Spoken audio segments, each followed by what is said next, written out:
Souvent aussi la personne témoin, en tout cas la personne témoin de l'histoire, et puis la personne qui se souvient. Là, je pense plus à la partie deuil périnatal, mais des années plus tard, j'ai des petites dates comme ça. Je regarde par là parce que je pense à mon calendrier dans lequel il y a une date importante pour une famille et je vais envoyer un petit message. Et souvent, elles me disent après « Merci, t'es la seule qui y a pensé ». Ça leur permet aussi de se sentir un peu moins seule et de se dire « Ah ok, il y a quelqu'un d'autre qui pense à nous aujourd'hui ». Je suis pas toujours en action aussi. Je peux rendre visite à quelqu'un et être présente dans la maison. Juste être présente, pleinement à l'écoute de ce qui va se passer. Et puis je peux me poser à côté du lit, juste poser une main, être simplement là.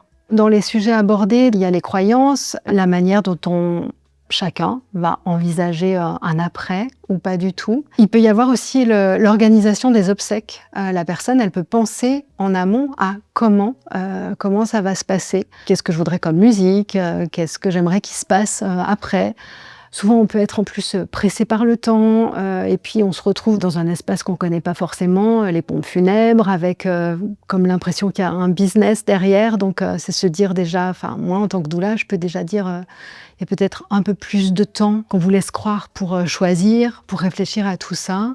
Dans les autres sujets abordés, je pense aussi à comment je vais mourir, dans quel état je vais être. Est-ce que j'aurai le choix? Est-ce que c'est moi qui vais décider ou pas? Alors, parfois, il y a des morts aussi violentes, mais je veux dire pour les personnes qui sont amenées à réfléchir à leurs directives anticipées, ça peut être un vrai sujet de parler de ce qu'il est possible de faire en France. Certaines me posent la question, ou s'y sont même parfois préparées à partir à l'étranger.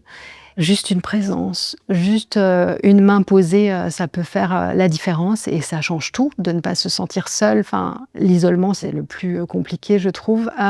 Vous dire à cette personne-là, qu'est-ce qu'elle aime faire, c'est quoi, quel sens elle a donné à sa vie, qu'est-ce qui lui plaît dans la vie. Dites-vous que cette personne, elle est aussi vivante jusqu'au bout.